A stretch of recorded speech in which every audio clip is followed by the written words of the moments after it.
बाळ, फ्रीजमधून श्रीखंड काढ ना. आम्ही पूर्वी घरीच बनवायचो श्रीखंड. त्याची चवच वेगळी होती. आता काय सगळं रेडीमेड. आजी, हे श्रीखंड खाऊन बघ. आज तुझ्या आईनं घरीच बनवलं की काय? हे आहे गोकुळचं श्रीखंड. अगदी जिभेवर रेंगाळणार. जिभेवरच नाही तर मनावरही रेंगाळणार. गोकुळ श्रीखंड, मनावर रेंगाळणार.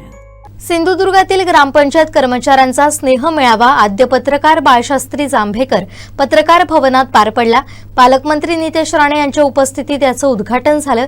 यावेळी व्यासपीठावर जिल्हा बँकेचे अध्यक्ष मनीष तळवी, जिल्हा बँकेचे संचालक व्हिक्टर डांटस, जिल्हा परिषदेचे उपमुख्य कार्यकारी अधिकारी विशाल तनपुरे, महाराष्ट्र राज्य ग्रामपंचायत कर्मचारी संघटनेचे संस्थापक अध्यक्ष गिरीश भाऊ दाभाडे, ग्रामपंचायत संघटना जिल्हाध्यक्ष प्रशांत वर्दम, सरपंच संघटना कुडाळ तालुकाध्यक्ष राजन परब उपस्थित होते.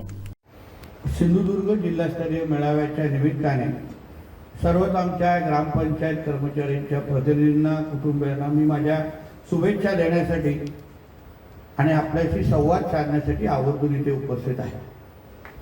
मी आल्या या पद्धतीने थोडा कार्यक्रमामध्ये थोडा बदल केला आणि महत्त्वाचे विषय काय आहेत ते समजून घेतले.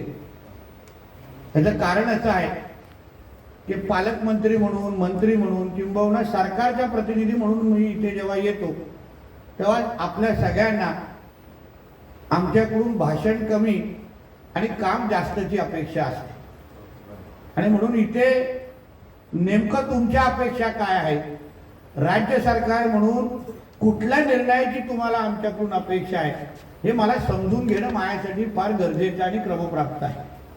आणि म्हणून जिल्हास्तरीय जे माझ्या हातातले आलेले आणण्याचे विषय आहे, जे माझी जबाबदारी आहे, जिथे मी कलेक्टरला सांगून संबंधित ग्रामविकास अधिकारी असो, संबंधित आमचे जिल्हा परिषद सीओ असो, त्या स्तरावर जे जे विषय आहेत ते पूर्ण करून देण्याची जबाबदारी ही माझी असेल हा विश्वास तुम्हाला तिथे कुठलेही विषय अगर प्रलंबित असतील तर यापुढे ते राहणार नाही हाही शब्द तुम्हाला मी इथे देऊन जातो. त्याची चिंता करू नका.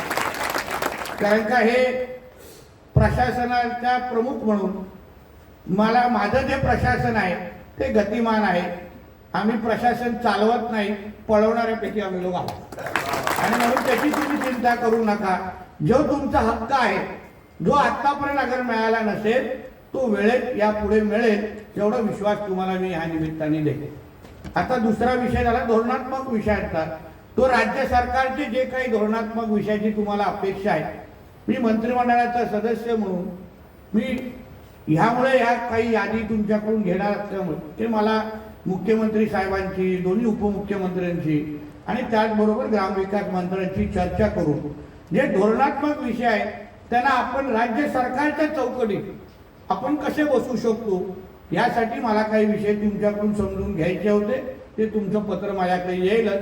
केंद्र सरकारशी बोलण्याचा जो काही विषय आहे तो मी आदरणीय मुख्यमंत्री पण आहेत, त्याचबरोबर आपले खासदार सन्मान्य राणे साहेब पण आहेत आणि म्हणून राज्य आणि केंद्र सरकार हे एकच विचाराचं असल्यामुळे आणि आम्ही सगळे त्याचे प्रतिनिधी असल्यामुळे तुम्ही निश्चिंत राहा. आम्ही काय कालावधी देणार नाही, कारण मला टाळ्या मिळवायचे नाही.